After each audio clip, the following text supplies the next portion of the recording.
wanjye amagambo Yohana yavuze, Yohana Umubatiza. Abigishwa be baramubwiye, baravuga ati ese ko hari undi muntu wadutse mwaka gace witwa Yesu. Yesu yaramaze kuza, none abantu aho kuza ngo dufatanye, aho kuza ngo tubane, bari kugenda bakisangira uwo nguwo. Urabivugaho iki? Yohana yabwiye ijambo ryoroze ntekereza, yabwiye ngo namwe murambera abagabo. Navuze ko atari nge mucyo, navuze ko hari undi ngewe ndashobora no gupfundura udushumi kw'inkweto ze, ngo ahubwo ngewe nari umuranga. Ngo kandi umukwe iyo abonanye n'umugeni umuranga yegerayo ariko akanezerwa. Yaravuze ngo umunezero wanjye nanjye urasohoye. Mu yandi magambo yarabwiye ngo nahoze marambagiza, nahoze mbabwira ngo muzasange uriya kubera ko ari we mukwe. None ngo ubwo umukwe n'umugeni babonanye ngo nanjye umunezero wanjye urasohoye. Imana ishimwe, sinzi namwe anyumvira. Ni ukuvuga ko icyanejeje Yohana ni uko uwo yabwiraga abantu, uwo yerekaga abantu bari babonanye. Yaravuze ngo yaba abantu bose ariwe bari basanze, abantu bose kare basanga namba mugende mu musayi. Nicyo gituma ngo hari igihe Yesu yatambutse, Yohana bari kumwe n'abigishwa babiri. None ngo Yesu atambutse ngo Yohana barabwira ngo nguriya umwana w'intama w'Imana ukuraho ibyaha by'abari mu isi. Babandi basiga Yohana bakurikira uwo ngo Yohana yaraberetse n'umwana w'intama w'Imana ukuraho ibyaha by'abari mu isi. Ni kuvuga rero nanjye nashimiye Imana cyane ku bantu bizeye ubutumwa bwiza, ku bantu Imana yahishuriye ubutumwa bwiza. Nitombora yabaguyeho, agiraga umugabo w'inshuti yanjye w'umukongomani yahoraga aza buri mwanya akambwira ngo ngo murabizi abantu bizeye Yesu, mwitombora yabaguyeho.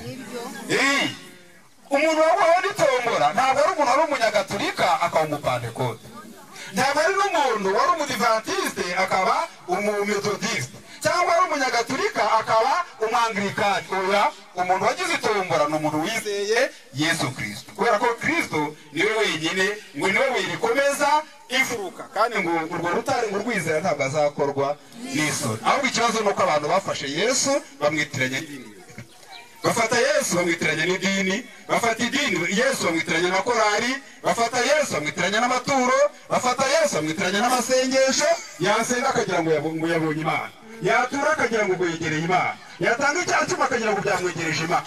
None se imyaka umaze ubikora ntibumva ko ugifite ikibazo n'Imana mu mutima wawe? Sinirwa mbikubwira, urabizi ko ufite ikibazo n'Imana, nubwo nyamara ibyo ugomba gukora bagiye babikubwira. Ibyo babikubwiye urabikora, bimwe birakunanira, ibindi urabishobora. Bakwise igisambo ngo wibye Imana, wagira ngo nabwiye ngo bazajye bayishyuriza. Wagira Imana ntiza abantu bayibye aho baba, ariko nta muntu ntacyo wibye Imana, nta kintu cy'Imana watwaye. Nawe ubwawe uri uw'Imana, n'ibyo ufite ni iby'Imana, n'ibiri mu isi byose ni iby'Imana. Kereka waragikuye mu isi ukakijyana ahandi hantu, ariko niba kiri mu isi kiracyari icy'Imana. Nta kintu wibye Imana. Amafaranga utajyanye ku idini si Imana wayibye, icyacumi utatanze ntabwo ari Imana wibye, ahubwo wayibye abashakaga kuyagutwara.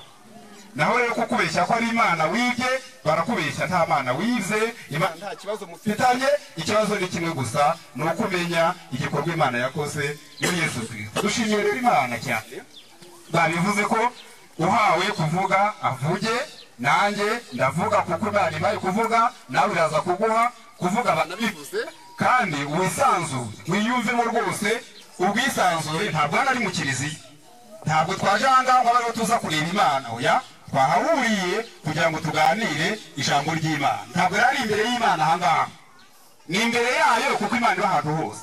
Ndashaka kuvuga abavuga ko imbere mu kiliziya cyangwa urusengero ari imbere y'Imana, ntabwo ari inzu. Ntabwo imbere y'Imana ari mu rusengero, ntabwo imbere. None se ubwo Imana yabiba hehe ko mbona izabaye nyinshi? Ubwo imbere yayo twamenya ari mu ruhe? Ariko twari twabivuze kare ko Imana iba hose. Nanivuga rero ntangaha ntabwo ari mu kiliziya, nta nubwo ari mu rusengero ngo umuntu yigire uko atari. Kwigira uko atari mvuze ni uko abantu iyo bageze mu rusengero cyangwa mu kiliziya cyangwa ahandi bise ko bahasengera, bihindura abantu bitonda, bakihindura abantu beza, bakivugisha buhoro, ukaba wagira ngo kuko ni abantu b'Imana. Ariko Imana ntabwo ari umuntu ngo umuntu ayishuke uyereke kuri mwiza uri mu rusengero. Iyo wese uko umeze irakuyobewe se? ni ukuvuga ko uri hanze niyo uri mu nzu byose ni kimwe. Iyo irakuzi niba uri ibandi iri mu kiliziya irabizi ko igisambo cyaje mu kiliziya. Niba uri umusambanyi uri mu kiliziya irabizi ko umusambanyi yaje mu kiliziya. Ibyo rero birumvikana neza, ntabwo Imana bakwiye kwijijisha, dore ko bakubwiye ko ibaho nawe waza ukavangurisha imbere yawe Mana. Ntabwo imbere y'Imana ari mu kiliziya, ntabwo Imana ari ihene bazirikiye mu rusengero, ahubwo Imana iba ahantu hose. Ugomba kugenda uzi ngo uri kumwe nayo aho uzajya hose. Ibyo rero birumvikana neza, nanjye ntabwo nshaka gutera, ni gusa ko nejejwe no kubona abantu bangana gutya n'abandi tutazi Imana yakijije ikababyara ubwa kabiri. Kera ari ikora sura turirimba ivuga agakiza si idini rishya, ahubwo agakiza no kwizera Kristo. Ntabwo no kuza guterana n'aba ngaba, guterana nanjye, guterana n'aba ngaba, ntabwo rero byakugira umwana w'Imana. Niyo mpamvu umuvandimwe yavuze kare ngo ntutekereze ko ari idini rishya wagiye ntaryo.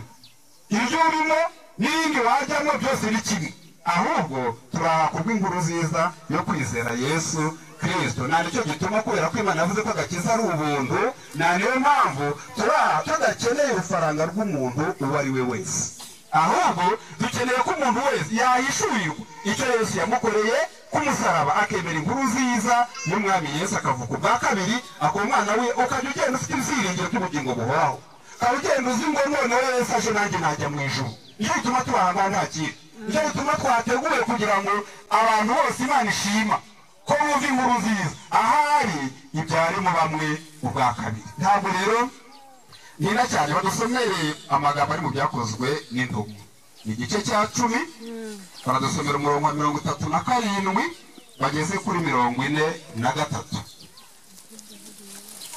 Ibyakozwe n'intumwa ibice 10 umurongo wa 37 kugeza kuri 43.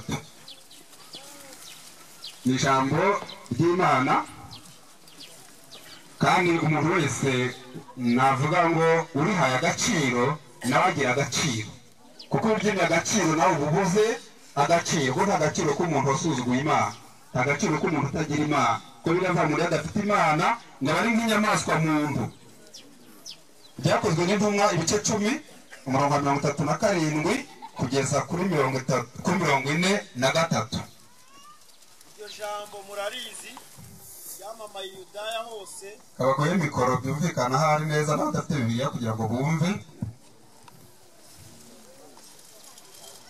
Iryo jambo murarizi yamamaye Yudaya hose, riherereye Galilaya hanyuma y'umubatizo Yohana yabwirizaga, ni irya Yesu w'i Nazareti, kuko Imana yamusutseho umwuka wera n'imbaraga, akagenda agirira abantu neza, agakiza abo Satani atwaza igitugu, kuko Imana yari iri kumwe nawe.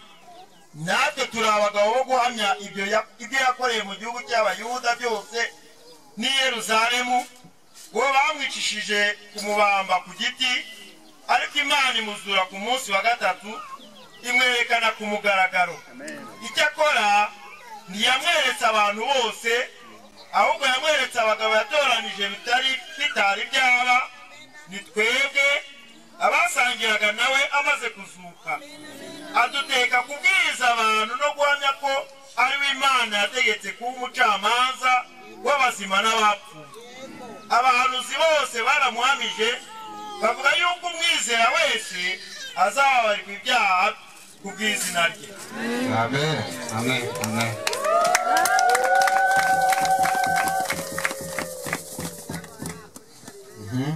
Muzi byabaye muri Galileya bigakwira no mu ntara yose ya Yudeya. Yohana amaze kwamamaza ibyerekeye kubatizwa, muzi n'ibya Yesu w'i Nazareti, ukuntu Imana yamusutseho umwuka muziranenge, ikamuha n'ububasha, akagenda hose agirira abantu neza, akiza abo Satani yatwazaga igitugu bose, bitewe n'uko Imana yari kumwe nawe. Kandi rero nitwe bagabo b'ibyo yakoze byose i Yerusalemu n'ahandi mu gihugu cy'Abayahudi. Baramwishe bamubambye ku musaraba, ariko Imana imuzura ku munsi wa gatatu, imuha kwiyerekana. Iyiyereka rubanda rwose, ntiyiyereka bisome neza. Iyiyereka rubanda rwose, mwembwe muri he, ahubwo yiyereka abagabo Imana yatoranije mbere ngo bahamye ibye. abo nitwe twasangiye nawe amaze kuzuka, nuko adutegeka kwamamaza ibyo muri rubanda no kwemeza ko ari we washyizweho n'Imana kuba umucamanza w'abazima n'abapfuye. Abahanuzi bose bemeje ibya Yesu bavuga ko kubera ububasha bwe buri wese umwizera ababarirwa ibyaha bye. Badusomera no muri Bibiliya abantu bajya bita y'abanyagatolika, ariko ntabwo y'abanyagatolika ibaho. Bibiliya ni ijambo ry'Imana, Bibiliya ntagatifu, bayidusomeremo nayo. Mwese muzi byabaye muri Yudeya yose, bihereye mu Galileya nyuma ya batisimu Yohana yigishaga. Muzi n'ibya Yesu w'i Nazareti, ukuntu Imana yamusize amavuta y'ubutore bigirishije Roho Mutagatifu, ikamuha n'ububasha.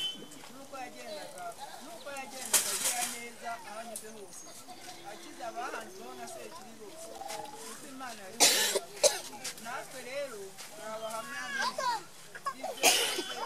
gihugu cy'Abayahudi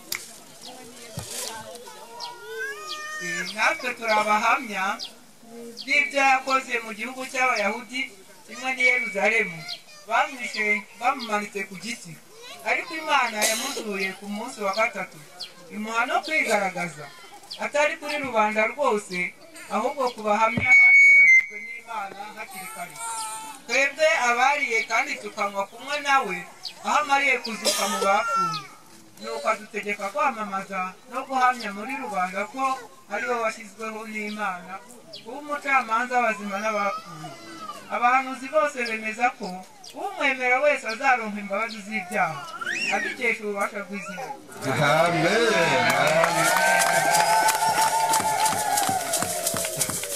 Ni abantu basangiye nawe amaze kuzuka. Abo ngabo ngo nabo babaye abagabo bo kubihamya. Ntabwo ntinda cyane ariya magambo nubwo tutahereye haruguru cyane, ni amagambo Petero yavuze yagiye ku mugabo umwe witwa Koruneliyo. Yari umukuru w'abasirikare ukomeye, noneho ariko ngo akaba muzahasome uwo mugabo witwa Koruneliyo ngo yari umuntu w'umunyedini.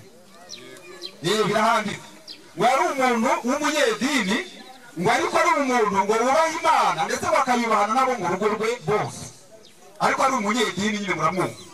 Noneho Bibiliya ikavuga uwo Koruneliyo ngo yari umunyangeso nziza ndetse bakagira n'ubuntu bwinshi, ngo akubaha n'Imana, ni ukuvuga ngo akagerageza kwitonda, akagerageza kudakora ibyaha, agafasha n'abantu, ndetse ngo n'abantu abana n'abasirikare nabo bakabatoza izo ngeso, nabo mu rugo rwe bose akabatoza izo ngeso.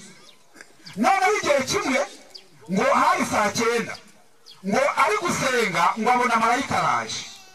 Turi kujyana uwo mugabo reka mvuge ngo yari inyangamugayo, yari umuntu wemerwa n'idini rye, yari umuntu abantu bose bashima ku buryo ariko baratese umuntu ubona muri uyu mudugudu uzajya mu ijuru n'inde bari kuvuga ati ni Koruneliyo bose, kuko nta wari ufite ibyo amurega, nta n'uwari ufite ibyo amushinja. Noneho ngo marayika araza aramusanga ari saa 9 ngo arabona ngo arerekwa, niko handitse, yaranerekwa ngo birumvikana nyine. Noneho ngo marayika araza aravuga ati Koruneliyo rero iburimo ntabyo, biragusaba kugenda ukajya Yopa ukajya gushakayo umugabo bita Petero. Urabonetse gukina n'umwana Janete, ukajya gushakayo umuntu witwa Petero. Uwo nguwo ngo niwe uzakubwira ibizagukizanya n'abo mu rugo rwawe. Muri kunyumva? Kumbi sinamunyumvishe neza, ngo niwe uzamubwira ibizamukizanya n'abo mu rugo rwe. Kumbi Koruneliyo ari umunyamasengesho udakijijwe. Muri kubyumva? Yagiraga ingeso nziza kumba adakijijwe. Kumbi yagiraga ubuntu bwinshi kumba adakijijwe. Bivuga ngo gukizwa bitandukanye no kuba umunyamasengesho. Gukizwa bitandukanye no kugira ingeso nziza cyane. Gukizwa bitandukanye no kwemerwa n'abantu cyane. Dore ko abantu bayobye bigisha abandi bakavuga ati niba ushaka kumenya ko uzajya mu ijuru uzabanza ubaze umugore wawe ati madamu ubundi iyo ndebye ukurikije uko tubana nawe ujya ubona mu by'ukuri najya mu ijuru. Ngo umugore nakwemerera bizaba bitaraba sawa, muzabaze n'abana nabo bahamagare, ariko keretse utajya ubahana utabana aho wakwemera. Ngo nabo babaze tese bana banjye mwebwe iyo murebye mujya mubona najya mu ijuru, ngo nibakwemerera ngo uzabaze n'abaturanyi ariko umuturanyi we ntiyarigura n'abana nabo ubwabo ntibakwemera ngo abaturanyi nabo nibabyemera ngo ujye wamenya ko uzajya mu ijuru ariko ibyo si byo umugore yabivuga ukaba utazajyayo abana babikwemera ukaba utazajyayo n'abaturanyi babyemera ukaba utazajyayo kuko ikijyana mu ijuru si ubuhamya bw'umugore wawe cyangwa umugabo wawe ikikujyana mu ijuru si ubuhamya bw'abana si n'ubw'abaturanyi si n'ubw'abo mwiramo cyangwa abo mubana ikijyana mu ijuru ni urupfu Yesu yapfiriye ku musaraba noneho Koruneliyo marayika muranda ati Koruneliyo ntabwo ukijijwe nubwo abantu bakwemera ntukijijwe ntuzi ikintu bijyana umuntu mu ijuru bagushutse ko ari ugusenga ujya usenga bagushuka ko ari ugutura uratura bagushuka ko ari icyatsi uragitanga ariko ntuzi ikijyana mu ijuru jya gushaka Petero genda ushake Petero ngo niwe uzakubwira ibizagukizanya nabo mu rugo rwawe bavuze ko ari umunyedini icyo ndi kuvugira ibyo si amateka ndi gusubiramo ahubwo ndagira ngo nkubwire ngo birashoboka ko waba ko kuri umunyedini kuba umunyedini ni iki kuba umunyedini si uko ari izina gusa ry'umunyagatolika ahubwo ni ukwitwa uw'Imana ariko ukajya wumva umutima ukubwira ko utazajya mu ijuru nguwo umunyedini ni umuntu ukora ibintu by'Imana uba mu bintu by'Imana usenga uririmba utura ukora n'ibindi byose umwami mushoboje ariko akajya yumva mu mutima atazajya mu ijuru uwo muntu azajyana mu muriro n'abamukabare azajyana mu muriro n'indaya azajyana mu muriro n'abantu bose bazajyayo kubera ko imiriro si ibiri nta muriro w'abapasiteri n'umuriro w'abamukabare hoya umumeze utizeye Yesu niyo yaba ari pasiteri aba ameze nk'irandi yayiteza abantu byose ni kimwe ntabwo ibyaha mu inzego ibyaha ntibirutana ibyaha byose birangana ufite kimwe aba afite n'ikindi Yesu yaravuze ngo murushe mu itegeko usitaye ku itegeko rimwe aba yishe amategeko yose niyo mpamvu imbere yayo nta muntu n'umwe watsindishirizwa cyangwa wagirwa intungane imbere y'Imana nuko yubahirije amategeko umuntu uri gusinzira yihangana abaretse kubera ko umuntu yaryama nimuhira akaba ariho asinzirira ntaze gusinzirira ahangaha kuko bigucitse watahiraho ukaba wabaye nk'umuntu waruhiye ubusa turi kumvikana noneho n'abandi Koruneliyo rero cyangwa se nawe birashoboka ko niba ujya wumva umutima utakwemera ko Yesu aje ku munota uwo ari wo wose wajya mu ijuru burya umenye ngo ndi umunyedini burya sinzakizwa burya sinzi gukizwa icyo ari cyo kutaba umunyedini si ukuva mu idini hari n'uva mu idini akagira ngo ajye ni ugukizwa ntabwo kuva mu idini akora ugukizwa oya gukizwa ni ukumenya icyo Yesu yakoreye ku musaraba icyo ndi kuvuga ni icyo Koruneliyo yabwiwe na Petero yatumye kuri Petero nihuse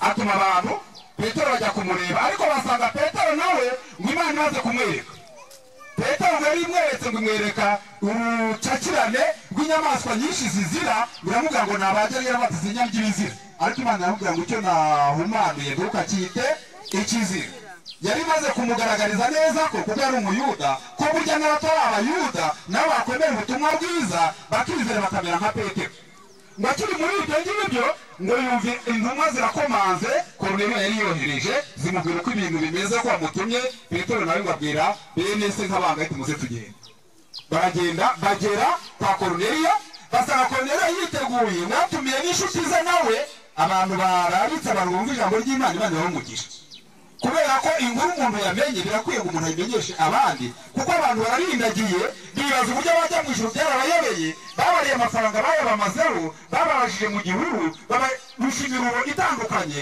bibwira ko ibyo byabajyana mu ntabwo ari ibyo ntabwo ujya kujyana mu ijuru ijuru ni umuntu binyuze mu rupfu Yesu yapfiriye ku musaraba Koruneliyo rero Petero ahageze nibwo Koruneliyo yavuze ati rero nagutumiye nawe wagize neza ubwo waje wakoze ngo natwe turi hano ngo kugira ngo twumve amagambo Umwami Imana yaguhaye kutubwira Petero ngo aterura amagambo ngo aratangira aravuga aho twahereye dusoma twahereye hasi haruguru cyane aho twatangiriye dusoma yababwiye ngo iryo jambo murarizi ariko kubibwira abantu bateraniye kwa Koruneliyo n'iryo jambo murarizi ngo ryaramamaye i Yerusalemu hose Koruneliyo yari afite amatsiko yo kumenya nawe ikintu cyamujyana mu ijuru nubwo yashimaga n'abantu nubwo yaturaga agasenga agatanga icyacumi agafasha abakene ariko Koruneliyo yajyaga yumva atazajya mu ijuru agira amatsiko cyane yo kumva ikintu Petero ari buze kumubwira Petero ngo aramubwira ati iryo jambo murarizi ryaramamaye mu Bayuda hose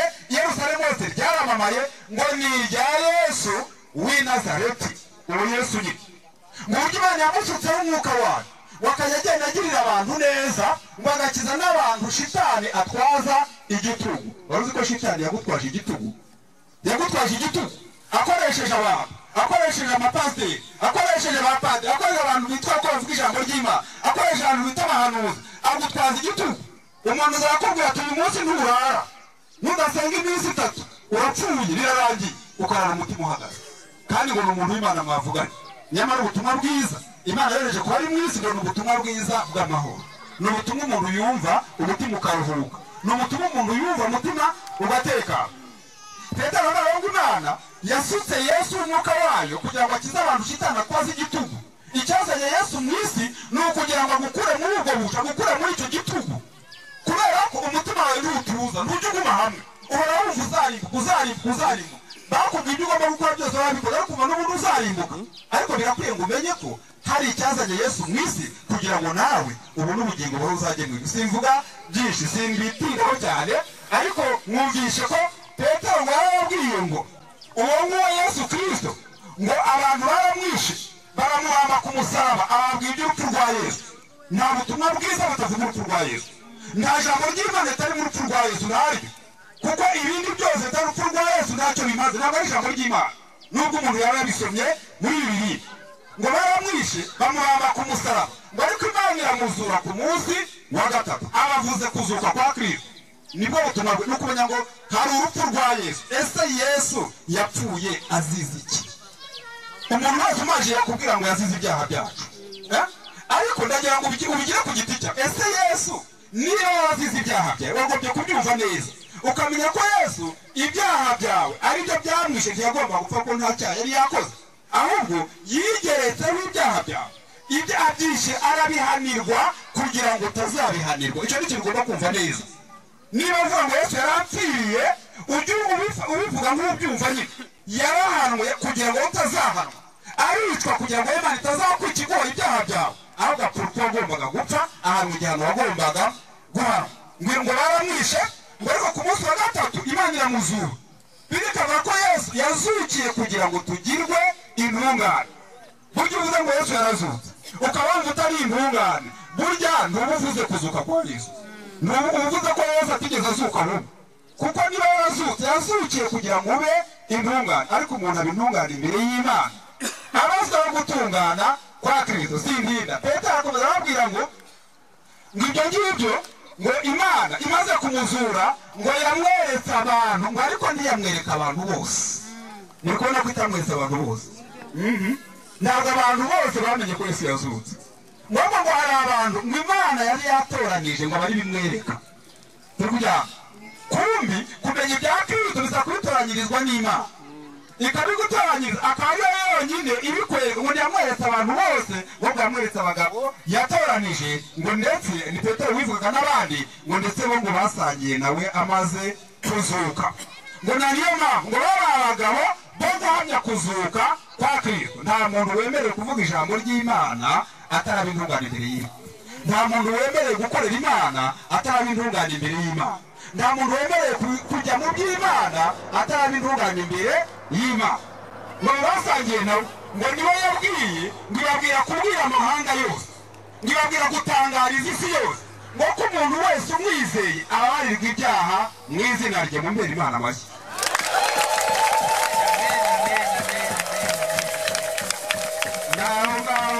Naho ushaka gutinda, ngo umuntu wese umwizeye ababarirwa ibyaha mu izina rye. Ntabwo imbabazi z'ibyaha zikomoka muri penetensiya, ntabwo penetensiya yagukuraho ibyaha, ntibishoboka, kubera ko uyiguha nawe ni umunyabyaha. Umuntu ukubwira ngo arakubabarira ibyaha, burya umaheteze we ntabyo ufite, yaba ati nanjye ndabifite. Ntabwo ugeze aho agapata ariko pati ko ga penetensiya ujya uyisaba nde? Ngo arambwira ngo natwe tujya tuyisabana. Yahise abivamo, abati burya ntabyo. We yarazi ko padiri atagira icyaha, none kwibwira ko atagira icyaha, ko niyo mpamvu ababarira icyaha bikemera. Amaze kumenya ko padiri ajya abikora, abati burya ntabyo, ahita arabyihorera, asanga muri byose ari kimwe. Narishatse kuvuga ngo nta muntu n'umwe ufite uburenganzira bwo kubabarira undi ibyaha. Ntabwo umuntu yagukuraho ibyaha, ahubwo birivuga ko Yesu Kristo ari uzakiza abantu be ibyaha byabo. Umunsi Yesu yatiraga ku musaraba niba imbabazi zawe zabonetse. Yesu yahaniwe ibyaha byawe. Ibyo nibyo wizera mu mutima ukamenya ko ubwo Imana yahannye Yesu wowe Imana itazaguhana ukabyizeza umutima wawe. Igihano cy'Imana ugikurwaho n'igihano Imana yahannye Yesu. Nibyo wemera, nibyo wizeza umutima wawe ukamenya ngo Imana ibyo ntibigombera idini ry'umuntu, ibyo ntibigombera aho umuntu asengera. Ubyizeza umutima aho waba utuye mu ishyamba ukabyizera utyo ubabarirwa ibyaha ukemerwa n'Imana. Ukamenya ko urubanza rwawe rwagiye kuri Kristo ukajya kuririmba gusa ko Yesu yazize ibyaha byawe kumva umutima ukabyemera. Niba Yesu yarahaniwe ibyaha byawe emera ko nawe Imana itazabikiguhaniye. Gukizwa nani gutyo nta kundi gukizwa. Ntabwo amafaranga si yatuma ukizwa. Amafaranga baha abantu cyangwa bakoresha ko wahaye Imana andi yatuma wemerwa n'Imana. Yesu niwe wahaniwe ibyaha byawe kugira ngo nubyemera mu mutima wawe nawe wabariwe n'Imana. Ubwo mu yandi magambo bivuga ko imbabazi Imana yazitanze ahubwo abantu bakaba bazize kutabimenya. Noneho wowe bakakubwira ibintu ubuze gukora kugira ngo Imana ikwemere. None se niba bakubwira ko uri buzane amafaranga Imana ikakwemera, ese iyo Mana niba iyakeneye koko kuki itabyandikije hano ngo ivuge ko uzayiha amafaranga izamubabarira? None se uwo nguwo yakwaka akavuga ko yakiriye Imana yakubwira wiye kavuga ati bariya nagenda mubonane, ikubwira ayo ushaka ubihereze ikibazo mu kirage. Akugira ku Mana kubera iki? Akugira ku Mana apfe ko Imana ari iyawe, ko yakuremye yo yamuremye. Ntabwo Imana icyo ashaka kuba, ntabwo Imana ikeneye amafaranga y'umuntu, ntabwo Imana ikeneye ikintu cyawe, ntabwo Imana ikeneye imyenda yawe, ntabwo Imana ikeneye nta kintu cyawe ikeneye, ahubwo ikeneye ko wemera urupfu Yesu yapfiriye ku musaraba ko yabaye impongano y'ibyaha byawe. Ukababarirwa ibyaha nta kintu na kimwe ukoze, nta kintu na kimwe utanze, ahubwo ni urupfu Imana yagombaga kukwica yarwishe Yesu kugira ngo wowe utazahanwa n'Imana. Kuvuga gusa ngo Yesu yapfiriye ibyaha byawe ntabwo uba ubyumva. Niba uvuga ngo yarabipfiriye n'ukumenya ngo ntabwo Imana izampana kubera ko yahamye Yesu mu mwanya wanjye. Nicyo gituma yavuze ngo nta wundi agakiza kabonerwamo kuko nta rindi zina munsi y'ijuru abantu bahaye gukirizwamo ngo kereka izina rya Yesu. Ntabwo abantu bakirizwa mu izina rya pasiteri, ntabwo ukirizwa mu izina rya padiri, ukirizwa mu izina ry'umuntu ukomeye, ni mu izina rya Yesu. Ni Yesu wemera ibyo yakoze ukaba urakijijwe. Ntabwo no gukiza ari uguhindura idini woye, kuko iyo n'ubundi uva muri rimwe ukagira ngo irindi niryo ryiza, wava muri ukagira ngo nta dini riruta irindi, amadini yose arasa. Ntukirwe urihindura, niba utararihindura ntushake kubira mu ryo urimo kuko yose azahurira hamwe. Abantu batakijwe bose bazahurira mu muriro, umuriro ntibazabaza ngo uwo muri iyo dini ngo gushakira icyawe cyumba kiryana buhoro. Nata umuriro abantu bazawusangira, abantu batizeye Yesu Kristo. Kimwe no mu ijuru nta byumba ntabwo bibayo. Abizeye Kristo nibo bonyine bazaba mu ijuru. Kwizera iki? Icyo ndi kuvuga nyine ni icyo umuntu yizera. Wizera ko igihano Imana agomba kurwanya gihannye Yesu Kristo, ukamenya ngo gutungana kwa Kristo arakuguha nawe kugahinduka ukwawe, ugahinduka intungane imbere y'Imana wambaye gutungana kwa Kristo kutari ukwawe. Gutungana cyangwa gukiranuka ni ibintu birasa. Wambara gukiranuka kwa Kristo nk'uko Kristo nawe yambaye ibyaha byawe. Abantu bemera kimwe kindi bakeneye, bemera ko Yesu yishyizeho ibyaha byabo akabihanirwa, ariko ntibemera ko Yesu yabahaye gutungana kwe ngo kubajyane mu ijuru. Ni icyo ugomba kwemera, ni ukumenya ko ubwo Yesu yishyizeho ibyaha akabihanirwa, ukamenya ngo nanjye ampaye gutungana kwe kugira ngo kunjyane mu ijuru. Iyo tuvuze cyangwa bakijwe, iyo bavuze ngo turabera, ntabwo baba bavuze mu ngeso zabo, baba bavuze kwera cyangwa gutungana kwa Kristo umuntu ahabwa ikaba ingurane y'ibyaha byawe byagiye kuri Kristo. Banumva nabitsindagira cyane kugira ngo hari ibyo wumva nushaka aba ari byo utahana byonyine, kuko niko gakiza. Ni ukugurana, Kristo yishyizeho ibyawe nawe wishyiraho ibyawe gushyiraho ibye bikakujyana mu ijuru nk'uko ibyawe byamujyanye mu rupfu. Ni uko gukizwa, ni uko kwizera Kristo. Nicyo umuntu yizera kuri Kristo ntabwo kwizera Kristo azavuga ngo nizeye Yesu ngo nk'umwami n'umukiza. Ni ukubyemeza umutima wawe nk'ukuri batizwe ngo ni abakristo. Ibi umuntu akajya mu murage umukristo no kubatizwa oya ntaho bihuri. Ntaho kubatizwa bikugira umukristo ahubwo niko bagushutse. Iyo tuza kuvuga ati nutaza nawe ngo utangane tuzakubatiza. Nawe ukabatizwa ndajya mu muriro. Ukikokora ukajya no gushaka amadeni ukabahereza kugira ngo bakunde bakubatize. Mukandi kanya ati tuzagushingira utazanye umuce. Uzi umuce ugurwa n'abantu k'igihumbi ari umwera. Wongeye gushingira wese akawugura. Wongeye gushingira wese akawugura. Kandi wa wundi umwe ari kugura bakazajya bapfukamaho baraguzwe n'abantu nka miliyoni. Abantu n'abateka mutwe cyane. Ni uguteka umutwe uko nguko.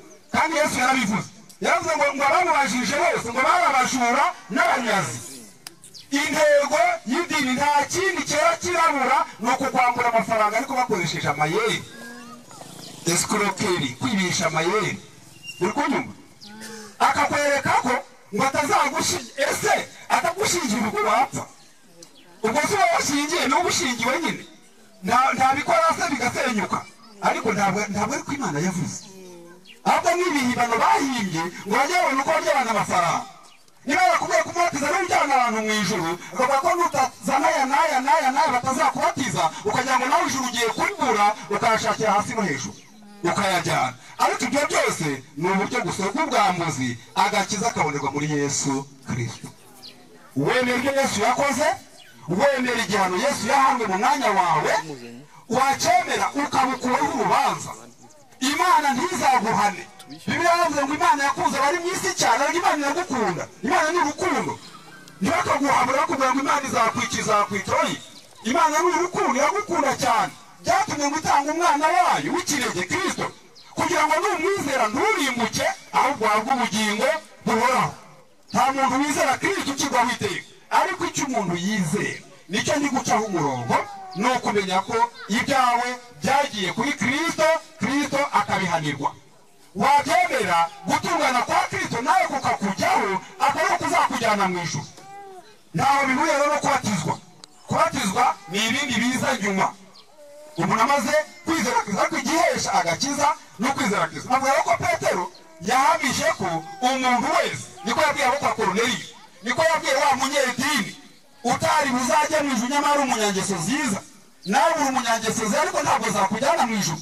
Kuba muri ibyo ntibyakujyanayo. Kuba witwa umupantekote n'umunyamasenge ntabwo byakujyanayo. Rambika hasi wemere Kristo wenyine. Baravuze ngo niwe nzira n'ukuri n'ubugingo ntawajya kwa Data atamujyana. N'ukuri ntiwajyayo. Kujyanwa na Kristo ni ukwemera kujyanwa n'ibyo Yesu yakoze. Wowe wasabwaga kwitondera amategeko birakunanira. Bikunaniye Yesu araza arayitondera. Dore ko n'abandi nabo bakatiye mu yindi yo kwitondera amategeko. Ngo muri uyitondera ngo uzajya mu ijuru. Abantu bayakurukumbyeho wayitondera gute babishobora? Uwabishoboye se ntakiwutegereje wari tumubone. Uwayitondera akabishobora ntawe. Siniwe mbaza ngo ninde ko zikora ntawe ndabivuze ngo ntawe. Nta nicyo cyazanye Yesu nuko amategeko yakunaniye. Yesu yaraje atunganya amategeko n'icamo na rimwe kugira ngo kuyatunganya kwiwe kukubarwaho. Nk'uko nawe wayishe yose kuyica kwawe kumubarwaho. Birumvikanye gutyo? Wowe wishe amategeko yose. Uko kuyica kwa byo byaha nibyo byabazwe kuri Kristo ahanwa nk'uwayishe yose. Uri kubyumva? Noneho kwizera ni iki? Ni ukumenya ko nawe yatunganije yose ntica na rimwe. Ibyo nibyo guhana ukabarwa nk'utisha amategeko imbere y'Imana. Birumvikana hari neza. Ukabarwa nk'utisha amategeko imbere y'Imana. Kandi warayishe yose ahubwo ukabarwaho iby'undi yakoze. Ukabarwaho ibyo Kristo yatunganije bigahinduka ibyawe. Nk'uko Kristo nawe yabazwaho ibyo wishe bihinduka ibye. Ubwo se si Kinyarwanda. N'icyo umuntu yizera ni gutyo bakizwa. Ibyo Kristo yishe, ibyo wishe byahindutse bya Kristo arabihanirwa. None Kristo byatunganije arabiguha nawe bikakujyana mu ijuru. Ni ukugurana mugurana. Iyo ngurane niyo gakiza. Iyo ngurane nicyo kijyana umuntu mu ijuru. Ntabwo uzajya mu ijuru nuko wayitondera, kuko urayitondera bugacya wayishe n'ubundi. Ukitondera rimwe ukica 20. Nuko umuntu ameze. Ariko icyazanye Yesu ni ukugira ngo wowe utabashije kwitondera amategeko, wowe kwitondera amategeko byananiye, nawe uzajya mu ijuru ujye uvuga ngo nanjye nzajya mu ijuru kubera ubuntu bw'Imana, nzajya mu ijuru kubera Yesu wambaye gutungana kwe, nanjye tukagurana nkamuha ibyaha byanjye. Nicyo umuntu yizera kuri Kristo, numva nta kimusukira kugira ngo ahari ubyumve, kubera ko barakuyobeje bakubwira ngo itondera amategeko, tunganye ibi, wubahiriza isabato. Abandi bati gutubahiriza isabato ngo zajya mu muriro, ngo abatayubahirije mu isi ngo bazubahiriza niba muri kwa Henoki ntumbaze ngo mu kirere. Nabyo si isabato kwirirwa wicaye kuwa gatandatu cyangwa ku munsi wa karindwi washaka kwirirwa uryamye. Isabato ni ikiruhuko, nicyo birivuga, ni ikiruhuko, ni ukuruhuka mu mutima, ntabwo ari ukwirirwa uryamye cyangwa kwirirwa wicaye, kubera ko abaruhutse umubiri ntacyo byabamariye. Bigenze gutyo abirirwa baryamye nabo bazajya mu ijuru ku isabato. Ariko sibyo, ntabwo yashushanyaga ikiruhuko umuntu aruhuka amaze kumenya Yesu yamukoreye. Ibyo nibyo ugomba kwizera mu mutima wawe. Ariko barakubwiye ngo wowe nufatisha poro ukazajya uyirirana mu gato cyangwa ukagendana mu mufuka, nayo mwizakurinda. Ishapure amaboko bagatuzemo isinga yarinda umuntu. Bibiliya muri Yeremiya haravuga ngo uyu muntu mwerejwe n'umutima wibeshya, ngo ntarushe yibaza ngo ariko icyo mfite mu ntoki si ikinyoma, ngo ntarusha byibaza. Yeremiya 47. Urumva bakavuga ati aka kantu nukamanika mu modoka bizajya bikurinda, uzajya ugatwara mu mufuka bizajya bikurinda. Ahandi haravuga ngo ese ngo umuntu yafata ingeri imwe y'igiti ngo akayicana umuriro akayosaho inyama akazirya, ngo indi ngeri isigaye akayibika mu mufuka ngo akaba akora ikintu cyo kumurinda. Ikindi giti gisa n'icyo wacanye ukiba ko kizajya kikurinda. Hari abantu babigendana mu mikujo y'ipantaro ngo byo kubarinda, bagafata ivu bakariteranya n'ubwoya, baravuga ati ibi ngibi bizakurinda. Ntabwo ibyo birinda umuntu. Uwiteka ataruriza umudugudu ngo abarizi bose babera amaso ubusa. Ntabwo ivu ryakurinda, ntabwo ishapure yakurinda mu bugoroba n'isinga, ntabwo yarinda umuntu. Ahubwo Kristo iyo umaze kubyarwa n'Imana ujya gusobanukirwa neza iby'Imana, ukamenya n'imbaraga z'Imana zirinda umuntu, umaze kumenya uburyo ariko ikiza umuntu ikoresheje urupfu rwa Yesu. Umuntu yavuga byinshi, undi ati none wowe Imana ivuze ko igiye kukwica umwana, ariko nusenga amasengesho y'iminsi 3 ntizaba ikimwishe. None se amasengesho ubwo araza kuvuguruza Imana koko niba rero yabivuze? Nusenga ntizaba ikimwishe. Yambuzwa Dawidi umwana yaramwishe yasenze cyakanya mutabiso. Dawidi mananga ati ndakwara ariko umwana ndamwica. Dawidi ati nyamunye mbabarira yiyiriza ubusa muzabiso. Arasenga yiyiriza ubusa ngo umwana adapfa, agiye kuva bamuhamagaye ko abana arapfuye. Mu masengesho taga amasengesho yabuza umwana gupfa, taga amasengesho yahindura gahunda y'Imana. Ahubwo dusenga ngo abasenga basenye nk'uko Imana ishaka. Ndi kuvuga ko abantu bari magiye, ariko icyo ugomba kumenya mbere na mbere ni ukumenya ko noneho kubw'ibyo Yesu yagukoreye wajya mu ijuru, ujyanywe n'ibyo Yesu yakoze. Ibyo ukabimenya bikaruhura umutima wawe, ukajya ugenda utuje, ukagenda utekanye, uzi ngo noneho nanjye Yesu aje yanjyana, utitaye ku bunyagatolika bwawe, utitaye ku budive bwawe, utitaye ku bwisilamu, utitaye no kubusengera usengana n'aba ngabo. Ibyo byose ntacyo bimaze. Ni ukumenya ko agakiza kabonerwa muri Kristo wenyine. Nicyo kintu Koruneliyo yari yarabuze, nicyo kintu Koruneliyo atarazi, ariko amaze kukimenya muze gukomeza hepfo musome mwumve ngo yamaze kubivuga. Petero avuga ngo umuntu wese umwizeye ababarirwa ibyaha mu izina rye. Kwabarirwa ibyaha ntabwo ari uguhora usaba imbabazi. Oya, iyo wizeye Yesu biravuga ngo ibyaha byawe n'ubugome bwawe Imana ntabwo izongera kubyibuka ukundi. Muri kamere y'Imana ntiyibagirwa, ariko iyo wizeye Kristo yibagirwa ibyaha byawe, irabyibagirwa ngo ntizongere no kubyibuka ukundi. Hari ibyo umuntu yibagirwa gake akabyibuka, iyo murabyibagirwa ntizongere kubyibuka ukundi. Urubanza rukaba rukuvuyeho, ukawemewe n'Imana by'iteka ryo. Abandi bati washobora kugira agakiza ariko wenda mu myaka 2-3 kakazakuvamo. Ntabwo agakiza kabonerwa mu rupfu rwa Yesu kavamo. Kristo mwapfuye rimwe kugira ngo bihagije kugeza iteka ryose. Umuntu wizeye Kristo babivuze ko ababonye ubugingo buhoraho, ubahaye kutazarimbuka kugeza iteka ryose. Ukagenda uzi ngo sinzajya mu muriro kugeza iteka ryose, bidashingiye ku byo wubahirije washoboye ahubwo bishingiye ku byo Yesu yakoze.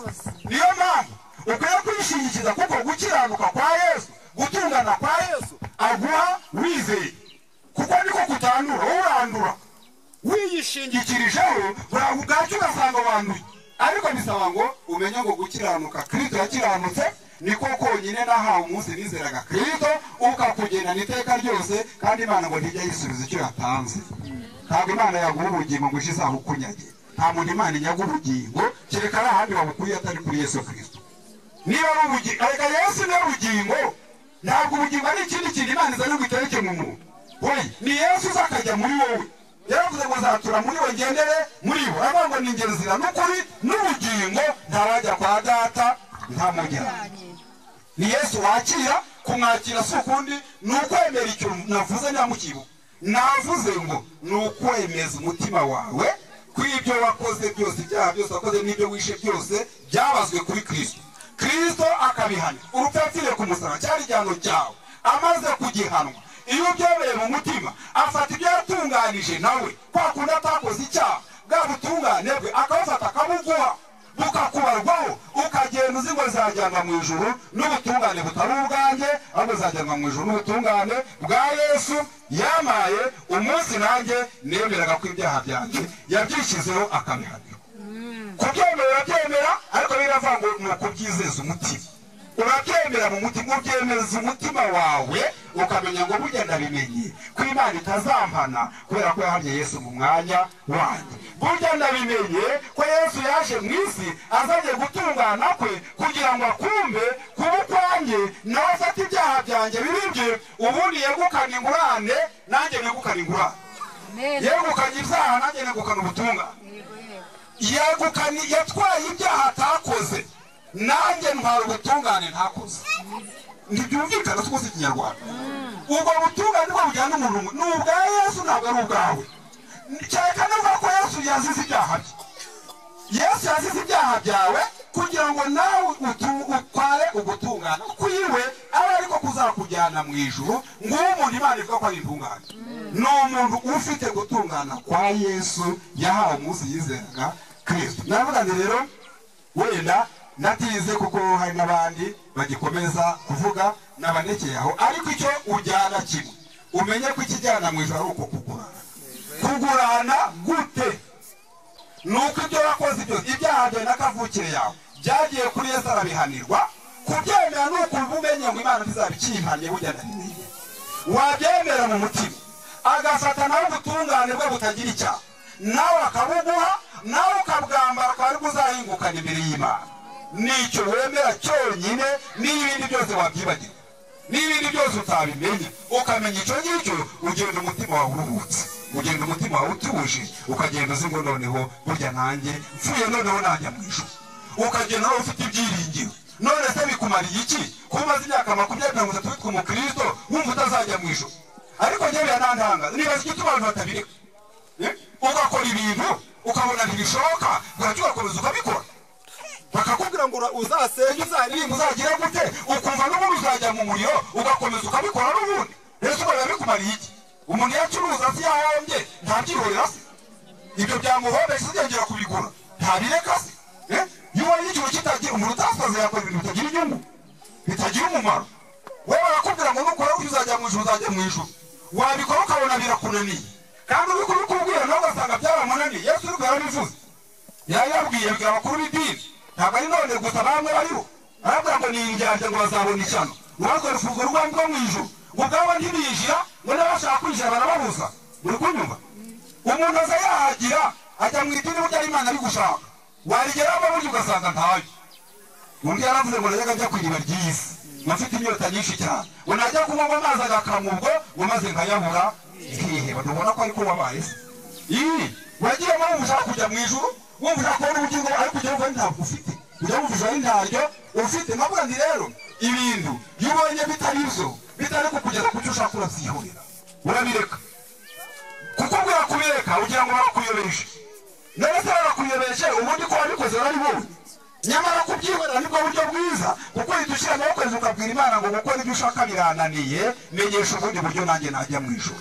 nibwo rero iyo ushyize amaboko hejuru mw'ubwo buryo nayo iguhishurira umwana wayo ikakwemeza ko ibyaha byawe yabyishyizeho ukumva urabyemeye mu mutima gukiranuka kwa Yesu cyangwa gutungana kubarwaho ukumva nawe ubaye intungane imbere y'Imana ubazwiho gutungana kwa Yesu. Navuga nti rero reka wenda ndekeye aho ngaho n'abandi bakomeze kubera ko babitubwiye ngo ufite indirimbo ufite amagambo yo kwigisha avuge nongere bigarukeho ufite ikibazo urumva afite ikibazo haba ku byavuzwe byose abaze rwose abaze navuze ntabwo ari mu kiliziya turi nta nubwo ari mu rusengero ya abaze nk'uri mu nama abaze nk'uri ahandi hantu hose ariho hose atekereza ubaze impamvu ni ukugira ngo niba waje utaza gutaha nanone umutahira cyangwa utahana ibibazo kandi nyamara wabashaga kubaza ugataha usubijwe ku kibazo ufite.